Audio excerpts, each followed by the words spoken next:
everybody. Welcome to the OK Dad Relax podcast. My name is John Silk. I'm the dad. And I'm Gage. I'm the son. We have a lot of interesting conversations, and we just kind of wanted to throw it up on a podcast. It's different perspective on a lot of stuff. From my point of view, I'm a Gen Xer, and he is a Gen Gen Z. Gen Z. Gen Yeah. Z. Gen Z. I was saying the millennial thing. I really don't know what millennial is. I thought millennials were the new people, but I guess that's people before Gen Z. Yeah. So I Is it? think it's like just another word for Gen Y. I think would be. So it's just like and it's before. It's in between us. I Yeah, think it's Gen like Y. 80 something to 2000. I think because it's Gen millennial. Y just doesn't sound cool. Gen Not at X, all. awesome. Gen Z, not Cool. bad. It's But pretty cool. yeah. All right. So anyway, we're going to do this podcast. We're going to talk about a few different things. Just a quick intro for those well, probably most of you people watching don't know us. My name is John Silk. I'm originally from Philly. I live in Tennessee. I'm an 8-year Army vet. Currently work for the post office. And Gage is my son, living up in Johnson City. I'll let him explain himself. But I'm a fairly conservative guy. I'm a huge sports fan. I love Philly sports in every category. I love the Eagles, the Flyers, the Sixers, the Phillies. I'll even watch the Union if they're on TV, although I'm not a huge soccer fan, except during the World Cup, like what's going on right now. Gage, you want to give a little hit up about yourself? Yeah. So I'm Gabe Silk. Obviously, I'm John's son. I was born in Jacksonville, Florida, raised in the South pretty much all my life.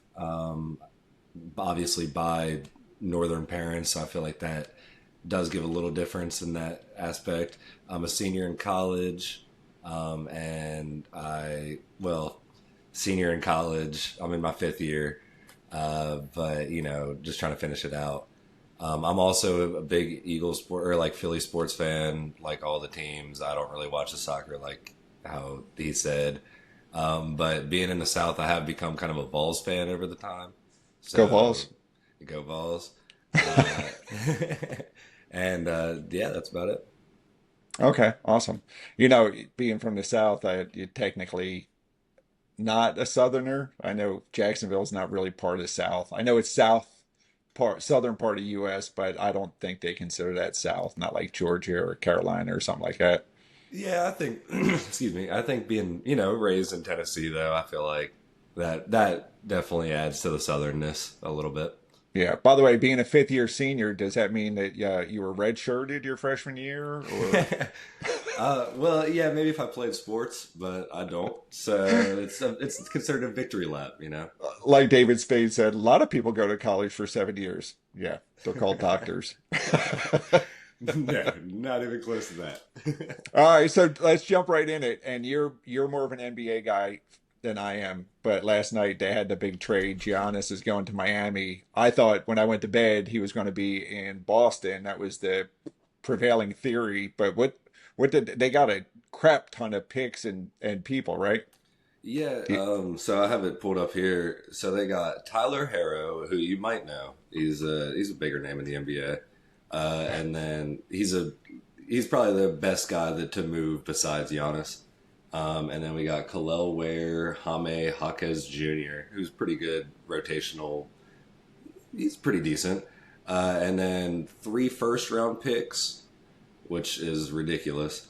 And then Bobby Portis and Giannis go to Miami, which is super interesting. It means there's basically no shooting going on in Miami. So that's going to be a kind of an interesting thing to see what they do in free agency to fix yeah, that like whole. I feel like they're just trading everybody, and they're mortgaging for the future. It kind of feels like the Herschel Walker trade. We're just Yeah, gonna dump our best player and get as much as we can while we can. I agree. I think it's definitely it's a win for the Bucks just in the fact that they're building for the future. They'll probably be good here in the next 5-10 years. Kind of like how OKC did, how they were terrible and just traded a bunch of picks and stuff like that. But we'll see with Miami. I mean, if they Yeah, win anything, it's obviously a win for them. So we'll see what that happens with if that. if they're lucky, it'll work out like the Herschel trade did for Dallas. Those three Super Bowls were all the result of that Herschel Walker trade. All Oh, those picks absolutely. that they got. So if they're lucky, if they work it right, depending on what their GM and VP do, they should be set up for the future. Speaking of Absolutely. which, draft tonight, right? Yes, yes, I, that's again, big. I'm a Philly guy. Phillies, the Sixers picked 22nd. What do you think they need?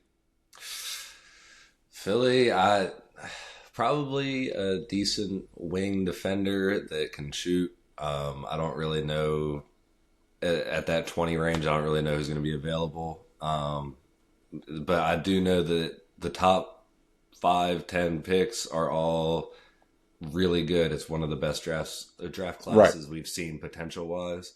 This is a Um, stacked draft, they're saying. Very much so. There's a couple guys. There's AJ DeBansa out of BYU.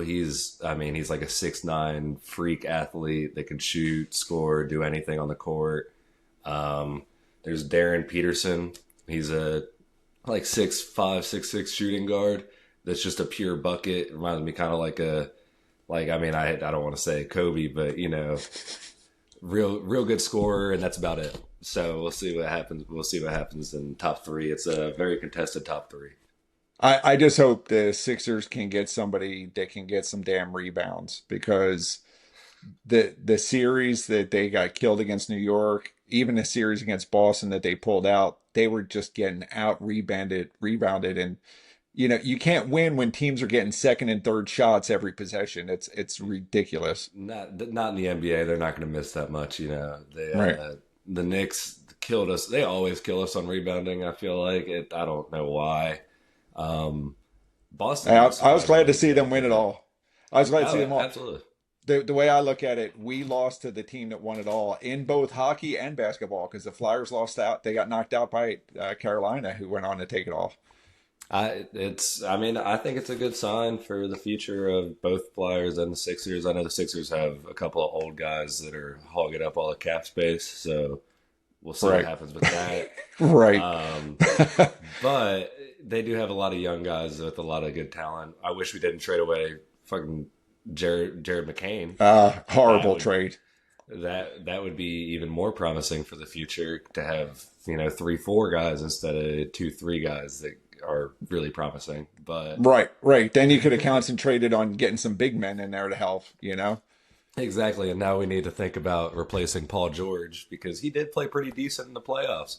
So we But need to there's rumor that replace that that. we may be able to get rid of Paul George in the offseason. That's the one play. You're not going to move Embiid with that giant contract and all those injuries. No, no. I mean, But if they get rid of George, that free up some cash.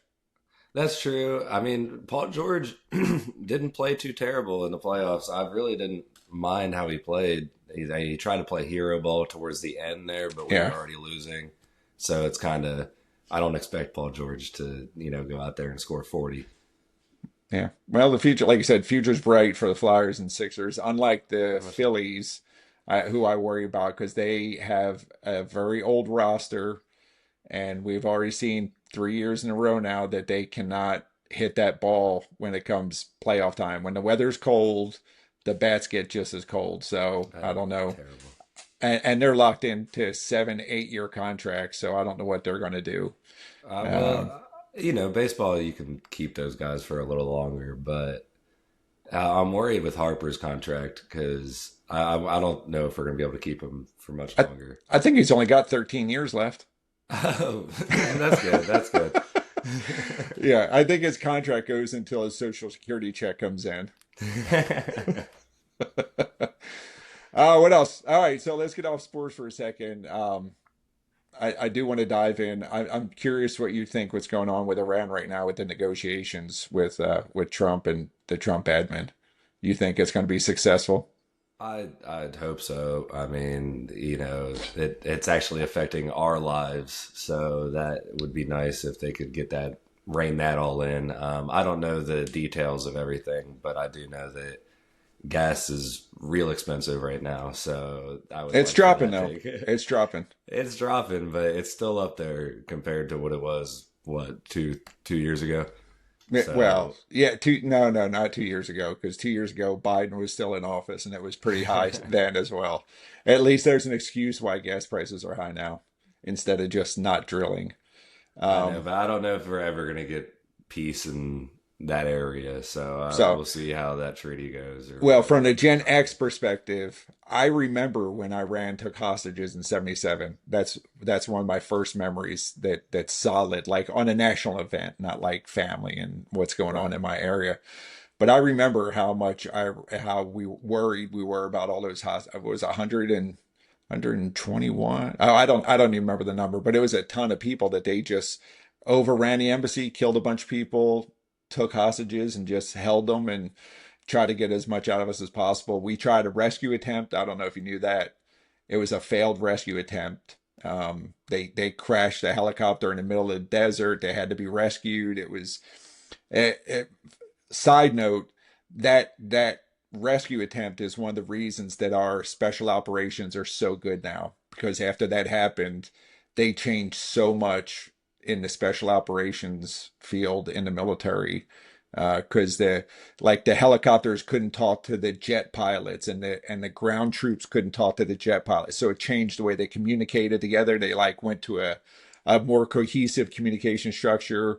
And anyway, just that's a little tangent, but Iran's been a thorn in our side for almost 50 years. They hate us. And I know the younger generation, you guys aren't huge Israeli fans, but this is just one time that our you know our wants and our needs line up, and Iran is a threat to both Israel and the United States. So I'm glad somebody finally took action. I'm not gonna lie. I don't want to see a bunch of our guys get killed, and it's been minimal. I mean, considering we've been fighting basically for 2 months, 3 months now, uh, I think we lost less than 20 people have been killed so far. So it's impressive the way we just dominated them. And um, if they don't want to work things out, I think it's just time to decimate them. Just level the playing field, level that country, and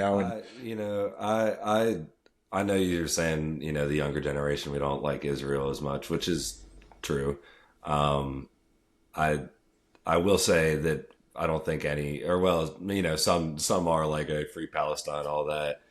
I'm not a big Iran fan either. So I I hope not. definitely, I'd have to no. report you to the FBI. So yeah, I mean, I don't agree with a lot of the stuff that Israel does.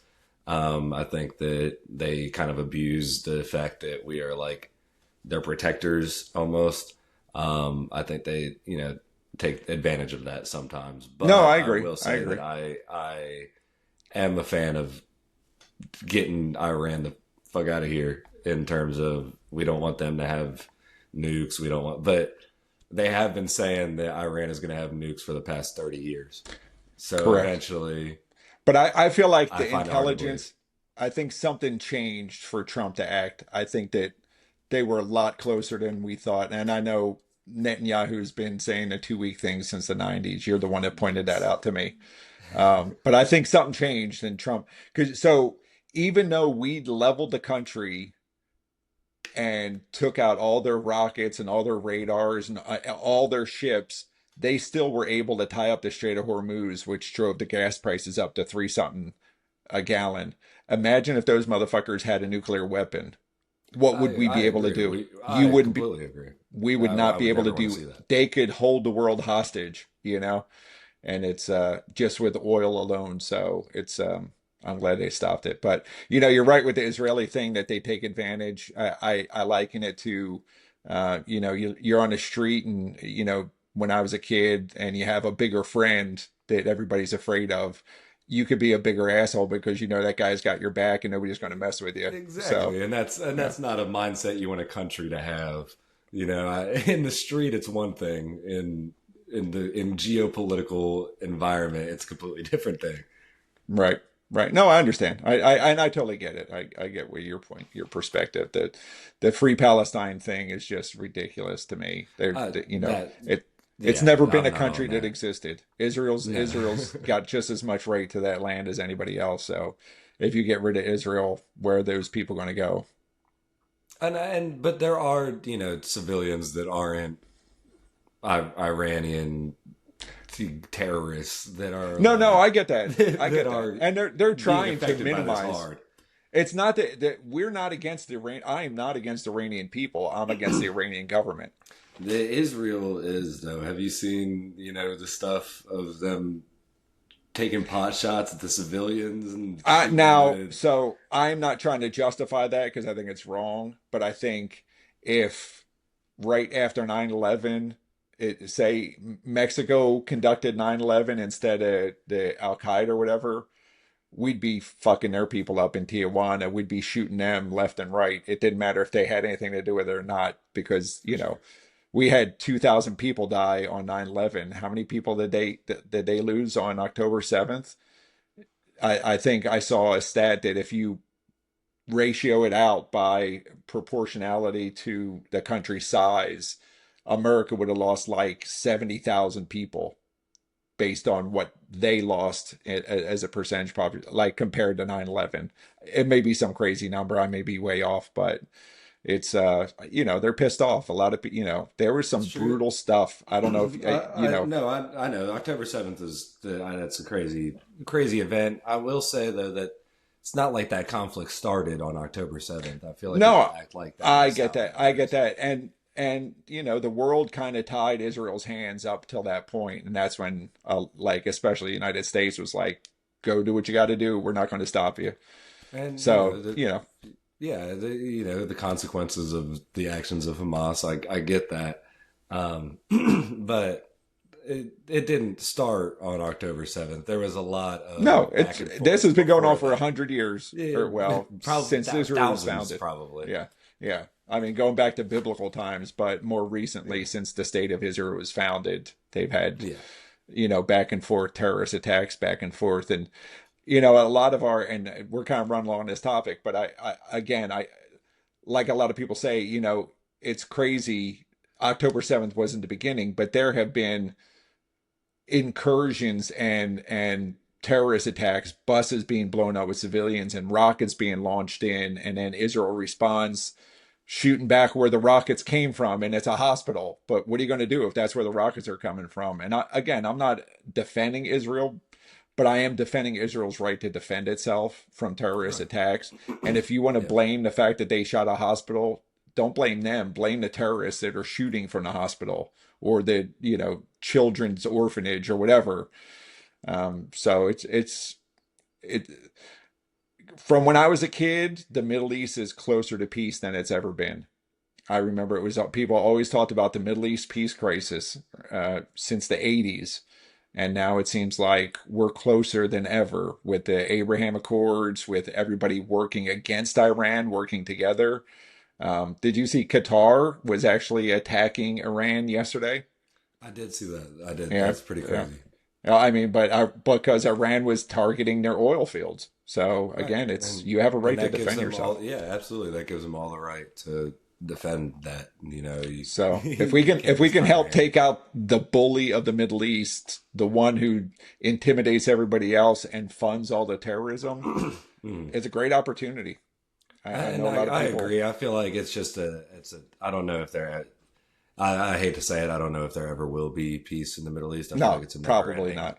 never Probably ending not. war in the Middle East. It's as long as I've been alive, we've been in the Middle East.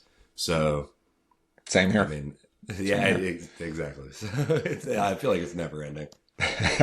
All right, so next episode, we're gonna wrap this up. We're hitting 20 minutes. We're at 19 minutes right now. I don't want to go too much further. Next episode, I would love for you to kind of go over, and I will as well. I'd like to start talking football because that's where our wheelhouse is. And I Mhm. just kind of want to see with the draft and the trades and everything pretty much done, barring any injuries around the NFL. I want to see what your thoughts are, how the NFC East is going to do, and then maybe we'll work down every division and just discuss and then compare when the season starts or ends to what we predicted. That works. I'm excited. We're getting close. I'm Agreed. ready for football. Agreed. And those of you, most of you watching don't know, we're in a fantasy football league. Gage has been doing it since you were 14. I think, well, if we count when I was assisting mom, I Yeah, think it was like 11 or 11. so. Okay. So, and it's a league that I've been in since 06, '07, and I think there's six of us that are still from the original. So, Gage is now a full-time member, and we get down to Jacksonville Beach every year to have a live fantasy draft. So, we're real excited about that. Anything else, boy, you want to add? No, I think that pretty much does it. I'm excited to get looking into football and talk about it. That's our, like you said, that's our real passion, I think, when we talk. So I'm excited Yes. to do that. Yes. All right. Well, everybody, thank you for listening in to the first episode of the OK Dad Relax podcast. Nice, calm, no arguing, no bitching or fighting. We'll probably do that while I'm editing, and he won't be happy about it. But I'm John Silk. Thanks for watching. And if you would subscribe on YouTube or wherever you see this, we definitely appreciate it. Gage, anything to say? I just like you said, like and subscribe if you are watching on YouTube, and that's about all. All right. Thanks, everybody.